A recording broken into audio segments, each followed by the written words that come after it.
Okay. I'm gonna call them up and the Shell Rock River Watershed District for. Call the roll, please. Manager Pasuski, Here. Manager Kramer, Here. Manager Pistorius, Here. Manager Delger, Here. Manager Hanson, Here. Manager Bakken. Here.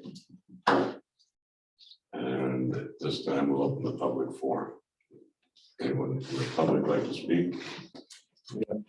I'm Norman Banger. And down on Lower Twin Lake. That's all we're getting this year. The water, 5 inches of rain and everything is flooded and our tiles are backing up. And it's water is getting away from the lake to bring it down. Just beavers again? No, it's going over the beaver dam. There's this much, it's at least 6 or 8 inches of water over the beaver dam. And it's going over the outlet where their culvert is, where the beaver dam.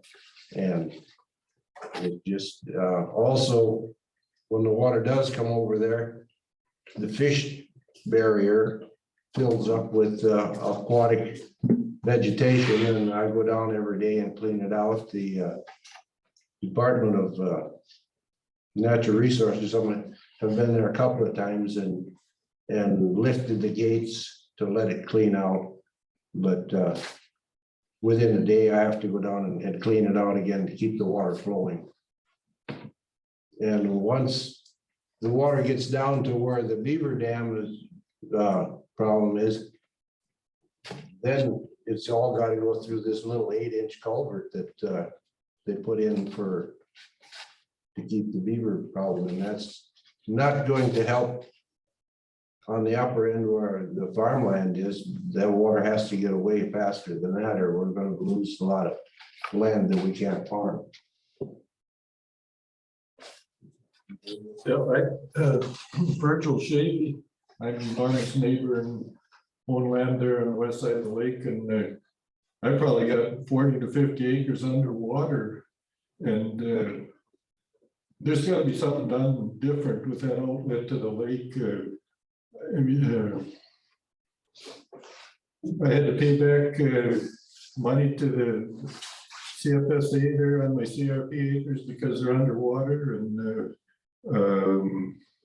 it's just not acceptable the way it is. And it's not only us two, there's other neighbors there too, like John Larson could be up here and lenses, and I'm sure on the other side of the lake, it's the same thing too. It's you know, when we had the natural outlet open there, we could do something about the water level of that lake, but now that natural outlet is plugged full of rock. And we have to, everything has to go through this controlled structure stuff, and it just ain't working.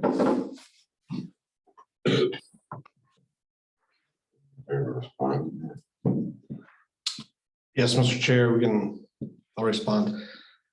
So I guess I have not been down there recently, and Scott, I don't know if you've been down there in the last 2 weeks. As far as the outlet, so where we place the rock barrier is actually downstream of both the outlet and the overflow of Lower Twin. So I don't know if the culverts are getting plugged and the outlet itself is getting plugged with whether it be cattails or what type of vegetation. But I think what would be best for us is at the next board meeting, and we'll bring in maps and pictures, show you guys what it looks like on the big screen. More than likely, we're going to have to work with the DNR to try to figure out how to improve the outlets. You know, we did put in a new culvert for the overflow, or the bypass. When we did our rock inlet, where the rock inlet sits, again, is like a large floodplain area. With this large 5-inch rain event, it was pretty much all underwater. So I think the best is just to give the board a better picture of what we have out there, so that we can try to bring you guys ideas of what to do with it. that's a whole month away, and it's critical for the farmers to get their stuff done like right now. And is there something we can do now, get a hold of the DNR to control this better? Really, the DNR controls the outlet of Lower Twin because they are wildlife management lakes, both Upper and Lower Twin. What we try to do is we try to keep the culverts clean. That's where the beaver dams were, being built, was in our bypass culvert. I guess I have not looked at the outlet, the dam per se, to see if there's a bunch of vegetation in front of that at this time. I think it's also to be said, when you get 5 inches of rain in that short period of time, it takes a while for the system to get rid of that water. I drive by it every day, so I know that both the ditch leaving the south side of Upper Twin has been full flowing over its banks for a while now. But yeah, it's definitely something that we can get a hold of the DNR. I don't know, Norm or Virgil, if the beaver dams are still in place down there. The beavers are taken care of, I think. It's just all that water has to go through that one culvert there. And even in a normal year, that is not enough capacity to drain those two lakes. It needs a redesigning. If we'd have a real wet spring, sure, we have the 5 inches of rain, but if we continue to get rain, there's no way the water's gonna go through that dam. You're gonna have to take the planks out of the dam and get a bigger culvert in that drive that goes on the north side of the dam. Because the lake level is just gonna keep going up. It's not gonna go down if things aren't done. Even last summer, which was dry all summer long, and the water level never really went down. We had to have this beaver control thing there, which helped, but that upper lake should have been dry last summer, as dry as it was. And that water level never went down because it's just a limited amount coming out. And now with the winter plus the 5 inches of rain, and they're talking rain all next week again. So it's gotta be, well, them rocks should have never been put in there, in my opinion, because that's the main outlet of the lake. But again, remember, the rocks are downstream of the dam and the overpass. Not much. When it's there's this much water coming over this culvert that you put in. That has to, once it gets down to that level, then it's still going to be way high on the top end of the lake where our farmland is. So that I don't see that thing is down that far. The water on these rocks is a little bit trickling through, but it's not sufficient to get that water down like it should be. Okay. I've had to shut my pumps off because I'm pumping water uphill to try to drain the land, and the lake is like at least 1.5 feet higher than it usually normally is. And boy, we can't live with this. We're losing many acres of farmland. Something needs to be done about it. I guess, talking to the DNR is like talking to a tree, but somebody's gonna have to do something. Yep, we'll definitely try to get them out. Like I said, I don't know, Mr. Chair or Vice Chair, if there's much we can do besides calling the DNR.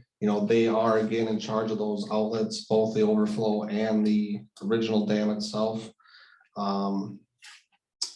I guess what I would like to do is get video for you guys to see what we're actually looking at, and just see what, our ability is. I think if we find that it's our fish barrier behind the dam and over or bypass, there's something we could do there. I just don't know that that's the case right now, the second. So I guess what I'd like to do is get more information, take some more footage out there, get that back to you guys, and try to determine what the issue is. You know, if it's, you know, if we're looking at changing the dimensions of the bypass and the dam itself, you know, that's gonna be a battle with the DNR. And I don't know what that looks like right now. You know, I know that dam's been there, they put that in the 80s.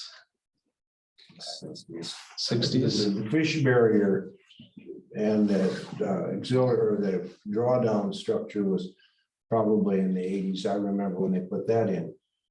And that was just supposed to be a drawdown structure. Now it's the total outlet.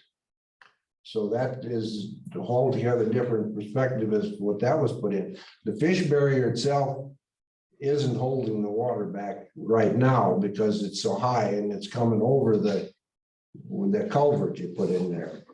And but once that gets down to where that level is, then we're back down to, like I say, just that little 8-inch thing where that for the beavers. And that isn't enough out there. So I think what I'd like to do, Virgil and Norm, I'd like to meet with you guys out there. I'm just curious. When you get time. Who authorized putting the rock in the natural outlet? Was that the DNR that did that? Who plugged that up? That would have been if we'd had anything to say about that, that wouldn't have happened. You know, when we had a little control over the natural outlet, you know, we didn't monkey with the lake level at all. So I don't know why that was plugged up. I still don't understand that. So we're talking the natural outlets of the lake itself or the ditch? Yes, that's where all that rock was put in. There's a whole bunch of big rock put in there, and I'm not sure who did that or who authorized it, but Do we know?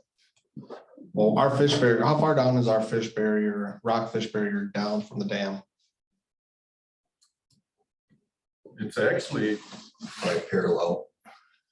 yeah, there's two different outlets. One's a dam and one's a natural outlet. And when the natural outlet was open, we was okay, but now it's full of rock. So we can do nothing with the natural outlet. And, you know, if that rock wouldn't have been put in there, I don't think there'd be any complaints, but We don't know what's a rock in there. Well, if it's part of our project, it would have been us. But we had a public hearing on it. And then it has to be approved by an engineer, so it's a NORI certificate. So the engineer approved. If you need to, you need to get the designers back in, evidently it's not working, so.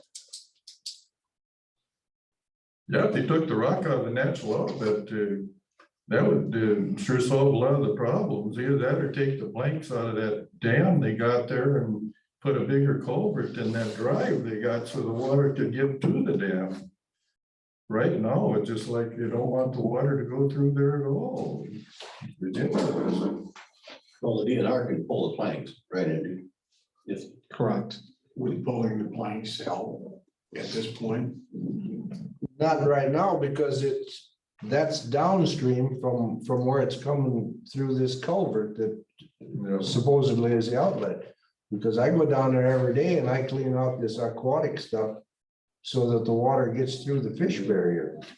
And so that's it's downstream from where the water is. It's so high in the lake that it's almost like they dammed it up. Just a couple of quick questions. Would there be any kind of a wetland program that if this is gonna work properly and you're gonna have so many acres flooded, that they could go into a program that you could get reimbursed for? Well, I've been up to the CFSA office trying to get into a different program with the CRP that they made me pay the money back to that I got payments on. And they can't come up with a program other than if I would lease the land to them for 99 years. Sure, they'd give me a good amount of money for each acre, but I don't want to sell the land. You know, that's not all you If can it's do. underwater, you might want to sell it, right? See, to put any of these programs, you have to have it so you can plant vegetation on it, and that vegetation can't drown out every year. So, Yeah, but not a wetland. So this never happened before? no, I mean, before, didn't have a problem with the CRP acres or anything, and well, I've got pasture down there that the Lenzes rent from me. And I bet you there's 40 or 50 acres that are underwater now, and there will be no grass for their cattle on those acres. Well, first of all, I'd like to say thank you for you gentlemen being able to hold your composure. As I think if I was in your shoes, I'd be talking a little louder than you are. I know you would be. We all probably would be. So you gotta be frustrated with the situation, there's no doubt about it, and something's gotta be done. soon. So how come you lost the CRP acres? Well, you're supposed to be able to plant vegetation on it. Yeah. And well, first of all, I wasn't able to because it was underwater last year. Okay. And they gave me extension to do it again In a this dry year. year, it was underwater. Yeah, So how much did you pay back, sir? $3,100. Okay. And that's a small portion of the whole deal, because this year now we got to probably 20 acres of farmland that can't be farmed, plus another 40, 50 acres of That's when they pasture. want water. my question is, how do they penalize you when it's not your fault? I don't get it. Well, I could probably hire a lawyer and waste a lot of money, you know, and I got the documents saying that I was accepted into the program. It's parallel. Before Lee Crawford left, he come out and said, you gotta pay that money back because you didn't pay, plant a vegetation crop on that land. And I said, well, you'd have to plant it with a hoe. Well, you should have. Right. probably Just went out there. Bryce. Put some stuff out there. Mhm. All right, so I would like to meet with the landowners so we can look at it, Soon. get what you have, your complaints, so we can look at it, Scott. I'll probably have you out there with us. And then we'll sit down with Janine, talk to Janine about what we need to do or what they can do to at least assist us right away. And then bring that back to the board, give you guys more of a visual of what's going on out there. And we'll go from there, if that sounds all right with you guys. We did something anyway. Set out time and we'll be there. Yeah. Can we do it this afternoon? Sounds good to me. Okay, They can't farm, it's underwater. Well, they never got out of the farm. Yeah. So let's say we meet out there at like 1 o'clock. okay. At the dam there itself? Yep. Okay. Yep. All right. Anything else, guys? That's take care of us. Thanks for your time. Thank you. Thanks for talking to the normal phone voice.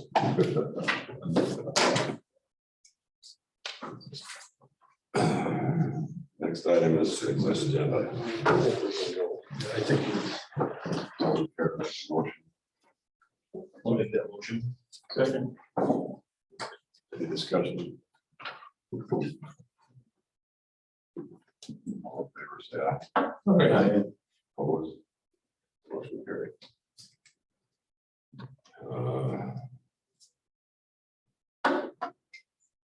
I'm in trouble with all this stuff here, so. Any changes to the agenda or particular motion to approve it? Mr. Chair, we have one change, and that is the deletion of item 8A. And that is under Scott Christensen, Technical Specialist, a motion to award engineering services for the Fountain Lake Habitat Restoration Project.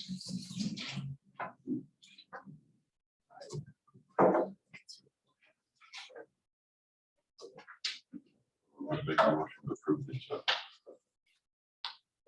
So second. Discussion. All in favor, say aye.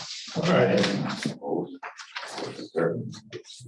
And Thank Thank you, Mr. Chair. The first item is just a reminder of board manager appointments. I talked with Tom Jensen yesterday to discuss them notifying again the appointment procedure in the Alberta Tribune. For people that would be interested, again, this year we have Manager Bakken, Manager Delger, and Manager DeBoer, which terms are up. Again, they'll put those in the paper here probably in the next week or two and have a decision either June or July. So that's my update on that. If there's no questions, I'll move on to the next one. All right, second is the legislative update, an update. Again, we are pushing hard for the bonding for both the just for the dredging project. We have been in continuous contact with both Jean Dornick and why am I forgetting her name? Peggy Bennett. And both of those legislators have had good talks with their head people in the bonding committees. So it looks good as far as what we're hearing now. Again, we won't know until the last minute when all that stuff changes. As far as the other stuff that we are watching, the Start Sam's Outdoor Heritage funding seems to be making it through its committees. So that looks still pretty good. LCCMR, I think, is struggling with a few issues and has not been as running smoothly as some of the other ones, but we don't have any ask right now in the LCCMR. Courtney did give a little update to one of the committees yesterday. Courtney, if you want to just give maybe a brief update on that. Yeah, so the lottery proceeds right now, 40 cents of every dollar that you use to buy a lottery ticket goes into the Environmental Natural Resource Trust Fund. That fund is over like $1 billion. And right now, the principal dollar amount in that trust cannot be spent, but it is the interest that is generated from that account that goes into funding the LCCMR appropriation. So it generates roughly $90 million a year that LCCMR distributes out through their funding process. And so that constitutional amendment is set to end in 2024. And so they're asking for the reauthorization of the lottery proceeds to go into the trust fund so that that trust fund balance can grow, meaning there's more interest made, which then can get distributed to more projects. So if the constitutional amendment were to end, there would still be the trust fund and there would still be interest gained, but it wouldn't be as a higher rate as if funds were continuing to go into the trust. So they asked us to speak on behalf of supporting the re-enrollment of lottery proceeds into the trust fund. So LCCMR is one of our funding avenues. It's not our main one. Lessard Sam's is, but it's basically just asking for support of lottery proceeds to go for Minnesota Resources and to continue to keep up with gains. So this balance that continues to grow. They don't have a plan for that. So as far as I understand, it's a constitutional amendment that no funds out of the trust can be spent. The purpose of it is to just keep the funds in the balance and gain the interest and spend the money that's in the interest. Yes. Okay, I understand that. See where that's going. Do they understand it's gotta be a different kind of a plan there at all? I mean, Could be a depends on what their goal is to have. They want 10 billion or what?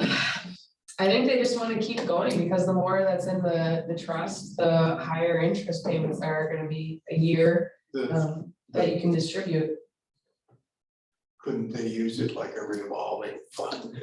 There has been some talk to use to like have that be a bonding, like you could bond out of that.